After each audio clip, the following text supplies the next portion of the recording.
سامعین مکرم، بخاری شریف کے اندر روایت موجود ہے کہ حضرت موسیٰ علیہ السلام کے متعلق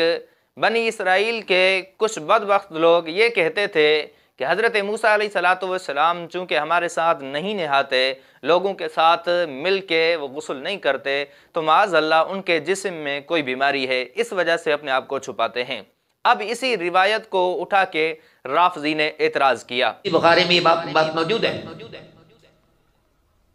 کہ جناب موسیٰ تالاب میں نہانے چلے گئے، اپنے سارے کپڑے پتھر پر رکھ دیے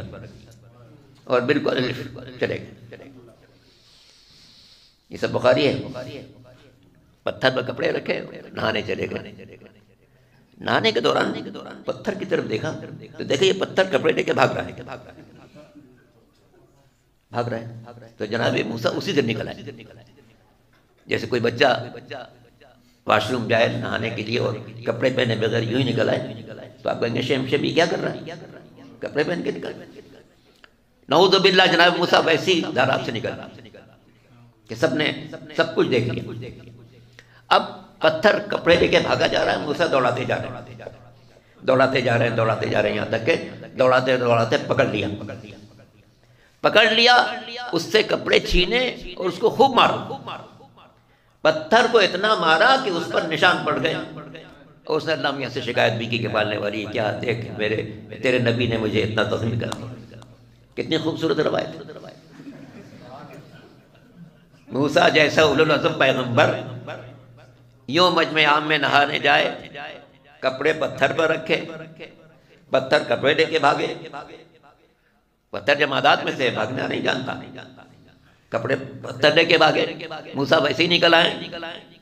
شیم بھی کہنے والا کوئی نہیں، ساری دنیا منظر دیکھے۔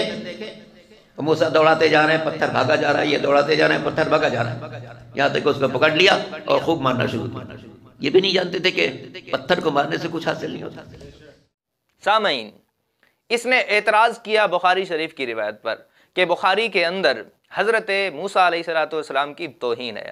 سب سے پہلے میں وضاحت کر دوں اس بات کی کہ حضرت موسیٰ علیہ السلام کے متعلق جب بنی اسرائیل نے یہ بات کہی کہ معاذ اللہ حضرت موسیٰ علیہ السلام کے جسم میں کوئی نقص ہے جس کی وجہ سے وہ ہمارے ساتھ نہیں نہاتے، حالانکہ موسیٰ علیہ السلام اللہ کے پیغمبر تھے، حیا کی وجہ سے وہ ساتھ نہیں نہاتے تھے، تنہائی میں اکیلے نہاتے تھے۔ اعتراض جو کیا، اب اس کی برات دو طرح سے ہو سکتی تھی۔ نمبر ایک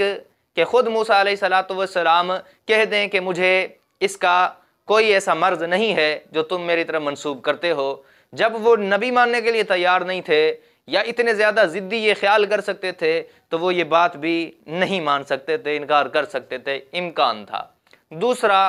حل یہ تھا، طریقہ یہ تھا، خود موسیٰ علیہ السلام ان کے سامنے کپڑے اتار کے کھڑے ہو جائیں، کہیں کہ دیکھو میرے جسم کے اندر کوئی ایسا مرض نہیں ہے، لیکن یہ شان نبوت کے، شان رسالت کے خلاف تھا، تو یہ دونوں طریقے نہیں اپنائے گئے۔ اب اللہ تعالیٰ نے اس کا حل تیسرے طریقے سے فرمایا، وہ اس طرح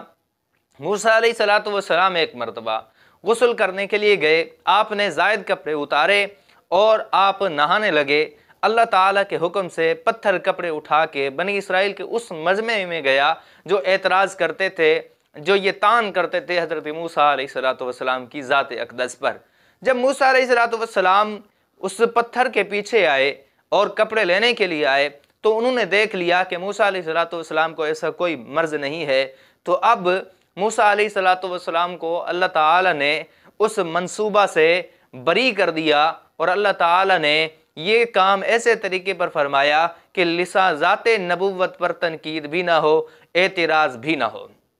یہ تو کمال تھا، لیکن روافض نے اس کو اعتراض بنایا کہ معاذ اللہ بخاری میں ہے کہ موسیٰ علیہ السلام ننگے ہو کے لوگوں کے مجمع میں گئے، حالانکہ کہیں بھی نہیں ہے کہ موسیٰ علیہ السلام من کل الوجوہ کپڑے اتار کے چلے گئے۔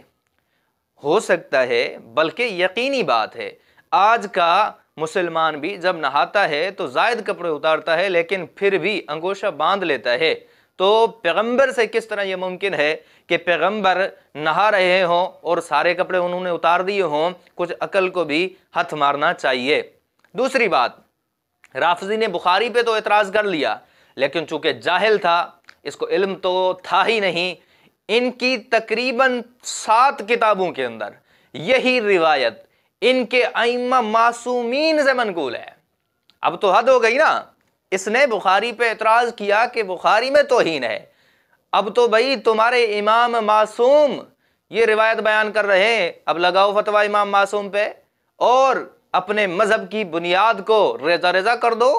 توڑ دو اپنے مذہب کی بنیاد کو۔ میں آپ کے سامنے حوالے رکھتا ہوں، آپ کے سامنے کتاب ہے مجمع البیان فی تفسیر القرآن،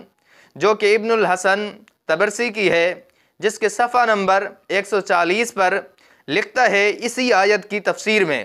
کہ وَثَانِيهَا أَنَّ مُوسَىٰ كَانَ حَيًّا سَتِيرًا، کہ حضرت موسیٰ علیہ السلام حیا کرنے والے، ستر کو چھپانے والے تھے، یقتصل وحدہ، اکیلے نہ حیا کرتے تھے، فقالوا ما يستتر منا الا لعیب بجلدہ، کہ حضرت موسیٰ علیہ السلام ہم سے چھپتے ہیں اس وجہ سے کہ ان کے جسم میں کوئی نہ کوئی مرض ہے، کوئی نہ کوئی عیب ہے، اما برس، یا تو برس ہے، اما ادرا، یا معاذ اللہ انین ہے۔ فذهب مرة يغتسل،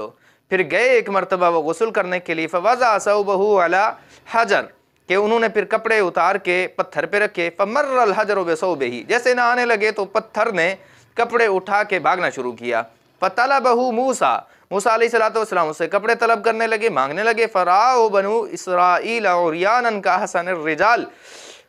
کہتے ہیں کہ پھر بنی اسرائیل نے ان کو دیکھ لیا بالکل صاف ستھرے آدمی کی طرح، اچھے آدمی کی طرح، خلقہ تخلیق کے اعتبار سے، فبرأہ اللہ مما قالوا، اللہ تعالیٰ نے اس منصوبے سے، یعنی جو ان کی طرف یہ منسوب کیا جاتا تھا کہ ان کو یا برس ہے یا کوئی اور مرض ہے، اللہ تعالیٰ نے بری کر دیا۔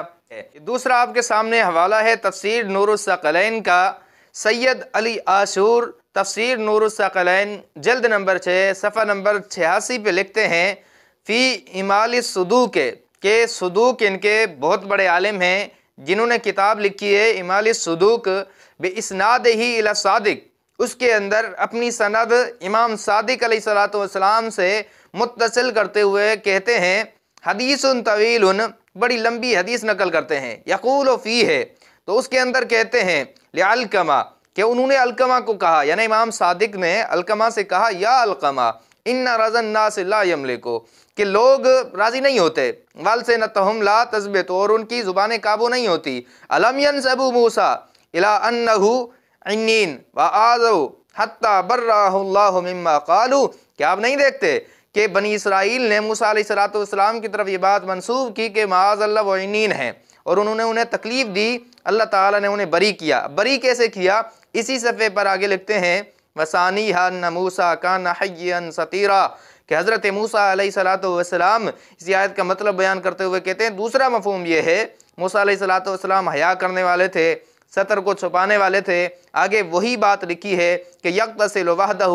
اکیلے غسل کیا کرتے تھے، فقالوا ما یستتر منا لعیب بجلدہ اما برس و اما ادرا، کہ ہم سے یہ چھپتے ہیں یا تو ان کے جسم میں کوئی بھی عیب ہے یا یہ برس کے مریض ہیں۔ فذهب مرة يغتسل، ایک مرتبہ موسیٰ علیہ السلام گئے غسل کرنے لگے، فوضع ثوبه على حجر، کہ پھر انہوں نے کپڑے اتار کے رکھے پتھر پر، فمر الحجر بثوبه، پتھر کپڑے لے کے بھاگنے لگا، فطلبه موسیٰ، موسیٰ علیہ السلام کپڑے مانگنے لگے، فرآہ بنو اسرائیل عریانا کاحسن الرجال خلقا، کہ بنو اسرائیل نے دیکھ لیا کہ ان کی تخلیق تو بالکل اچھی ہے، یہ تو صاف ستھرے انسان ہیں، ان کے اندر تو کوئی عیب نہیں، فبرأہ اللہ مما قالوا، پھر اللہ تعالیٰ نے انہیں بری کر دیا اس سے جو یہ کہا کرتے تھے۔ آگے چلیے، آپ کے سامنے کتاب ہے البرہان فی تفسیر القرآن، سید ہاشم بحرانی کی ہے، یہ اس کتاب کے صفحہ نمبر 317 پہ یہی روایت لائے ہیں، اسی روایت کو امام صادق سے انہوں نے ذکر فرمایا ہے۔ اب آپ کے سامنے میں نے ان کی کتابوں کے حوالے رکھے۔ سامعین، بات صاف ہو گئی، اگر یہ بات بخاری میں آئی تو صاحب بخاری گستاخ ہو گئے، اہل و سنت گستاخ ہو گئے، ان کے اندر انبیاء کرام کی توہین موجود ہے، یہ گستاخیاں کرتے ہیں، تو کیا فتویٰ ہے امام جعفر صادق کے لیے؟ کیا فتویٰ ہے امام ابو جعفر صادق کے لیے؟ کیا فتویٰ ہے آپ کے امام معصوم کے لیے اور ان کے ماننے والوں کے لیے اور انہی تفاسیر لکھنے والوں کے لیے کون سی فتویٰ لگے گی؟ ہمارے نزدیک تو تم جو ہو بخوبی جانتے ہو، تمہارے نزدیک یہ کیا سے کیا ہو گیا۔ آگے حیرت کی بات ہے کہ کہا جاتا ہے نا کہ ایک مرتبہ ایک کالی بھینس تھی، اس نے تانا دیتے ہوئے مثال دی جاتی ہے کہ گائے کو کہا، اس کی دم کالی تھی کہ دور ہٹ دم کالی، تو اس گائے کی طرف سے کالی بھینس کو گویا کہ یوں جواب دیا گیا کہ حیرت کی بات ہے، میری دم کالی ہے برداشت نہیں ہوتی، خود ساری کالی ہے وہ نظر ہی نہیں آتی۔ تو یہ مثال ان پہ فٹ آتی ہے۔ اس طرح ان کی کتابوں کے اندر اتنی گستاخیاں موجود ہیں، میں ایک پیش کر دیتا ہوں۔ اصول کافی کی جلد نمبر 6 میں ہے، جسے فروع کافی کا نام دیا جاتا ہے، کہ امام غسل خانے کے اندر جب نہاتے تھے تو ایک بوڑھا شخص اس کے پورے جسم کو ملتا تھا، ان کے میل کچیل کو معاذ اللہ صاف کرتا تھا۔ یہ ہے ان کی حالت۔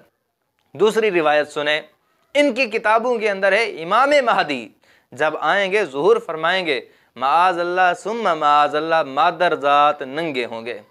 جن کی کتابوں میں ایسا گند بھرا ہوا ہو وہ بھی ہماری کتاب بخاری شریف پہ اعتراض کرتے ہیں، جس سے رسول اللہ صلی اللہ علیہ وسلم کی عظمت نکھرتی ہے، جس سے رسول اللہ صلی اللہ علیہ وسلم کے دین کو تقویت ملی ہے، ترویج ملی ہے۔ بخاری شریف رسول اللہ صلی اللہ علیہ وسلم کی برکت سے امام بخاری رحمۃ اللہ علیہ نے وہ شاہکار کر کے دکھایا ہے کہ امت اس کے احسان کو بھول نہیں سکتی، لیکن روافظ چونکہ دین کے دشمن ہیں اسی وجہ سے اپنا گند نظر نہیں آتا۔ ایک روایت ہے بھی صحیح لیکن اس کے اندر ان کو تان نظر آیا، گستاخی نظر آئی۔